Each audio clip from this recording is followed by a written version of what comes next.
Now for our story.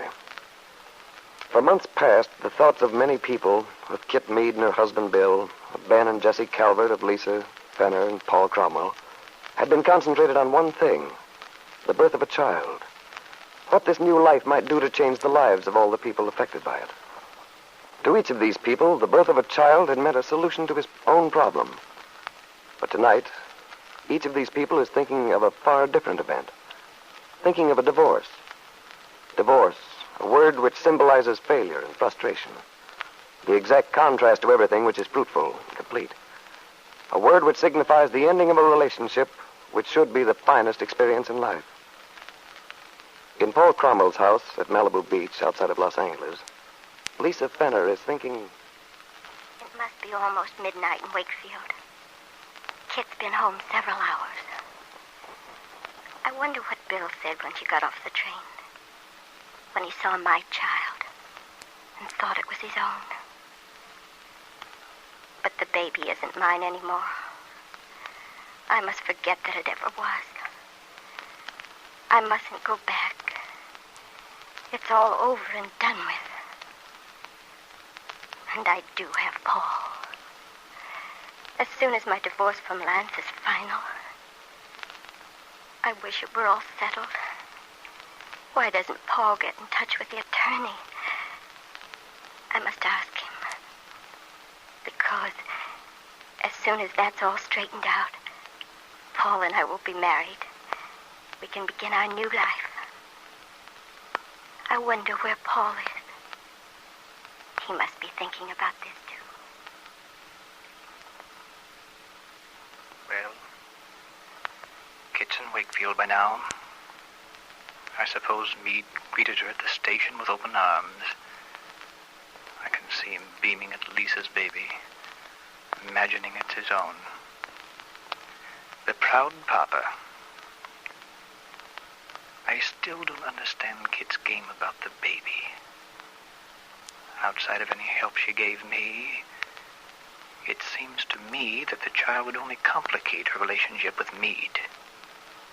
Make it all the more difficult for her to get clear of him. And how soon will she tell him she wants the divorce? Right away, I hope. I can't stand this much longer. Lisa's getting restless, impatient. I can't keep stalling her, keeping her contented. Kit ought to know that. She ought to get busy right away. She's made up her mind. At least that's what she says. Sometimes I had a funny feeling about Kit.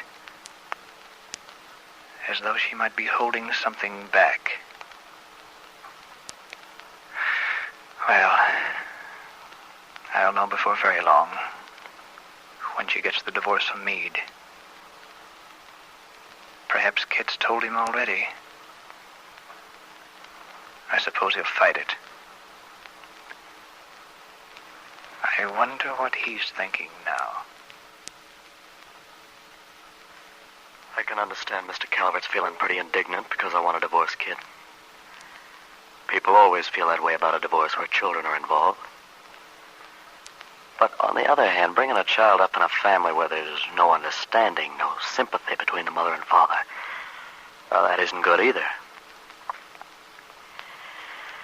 I'm worried about that kid. My son. The thing is, neither Mr. Calvert nor Kit paid any attention to what I said. They thought they could somehow get me to change. I guess I have been pretty much of a pushover. But I'm not going to be anymore. I'm not going to live in that house either. If Kit wants to come here until we settle things, well, that'll have to be okay. She's still my wife until we get the divorce. That's one thing I'm sure of.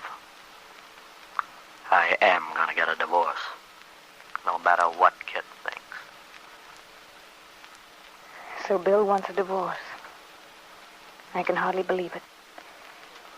Yet it's true. I guess deep down inside, I always feared this would finally happen.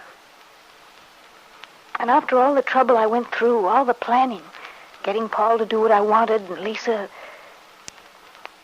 all the time I had just one thought in my mind. To come home to Bill with a baby. I knew how much he wanted one. But I guess I was wrong. The baby doesn't make the difference. It was too late. If only I could get him back here so he'd see the child grow and see the baby every day, he'd be crazy about it. I know he would. Maybe Jesse's right. Maybe I should have more pride. Perhaps Jesse was right about Bill, too. That he's been in love with Peggy all the time.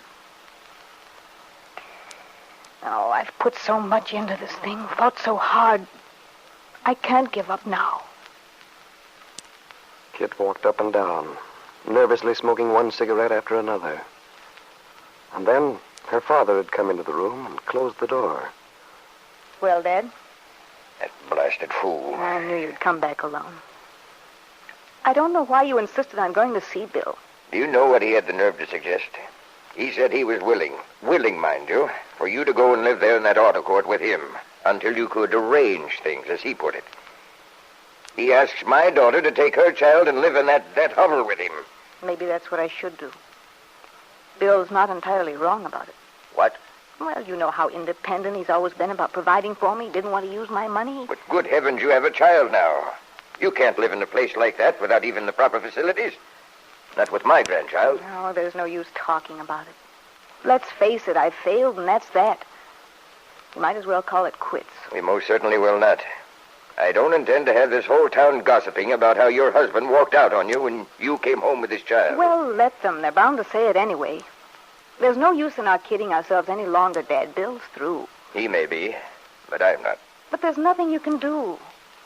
Besides, I'm sick to death of the whole thing. You're just tired, kid. You get a good rest and be prepared for a battle. We're not beaten yet. I'm not going to let him get by with this, walking out on his wife and son. Well, in a way, it's on our own heads. The funny thing is, I'm really in love with Bill. I know that, too. That's why it makes me so mad to see you being kicked around. Well, I guess there has to be a first time for everyone. This is mine. I'd like to throttle that boy. Everything was going so well. You with a fine, healthy son. Home, living here in my house. It was just what I've always wanted. We can't let it all go. We've got to do something. We're just going around in circles, Dad. I don't see what there is to do. Bill's so stubborn when his mind is once made up. So am I. But, Dad, that's so silly. You can't tie the man down if he doesn't want to come here. There's nothing we can do. There must be. Just give me time and I'll think of something. Well, I wish you luck. I haven't much faith. I wish you'd go along now, Dad. We can discuss it in the morning. This thing has been just about as much as I can take after the trip with the baby. All right. But before I go, I want to make one thing clear. You're not going to give up, understand? There isn't going to be a divorce. Oh, Dad, after all this, how can you say that? There can't be a divorce if you refuse. Bill would never sue you for a divorce. You ought to know that. He's just not that sort of man. How can we know what Bill might or might not do? Well, he may not be everything I would have asked for in a son-in-law, but he must have some decency in him. It's not a question of decency when you come right down to it. It's a question of how much you want something and what you're prepared to do to get it. All a question of what you don't want and what you're prepared to do about that. And I'm telling you now, I'll do everything I can to keep that boy from divorcing my daughter. I'll ruin him in this town if necessary, but he's not going to divorce you. You can depend on that. Ben's voice sounded confident, sure. But listening, Kit doubted that he was right to be so positive. She remembered what Jesse had told her this evening. Jesse's certainty that Bill would insist on a divorce, no matter what Kit did. Jesse might be right, and her father wrong.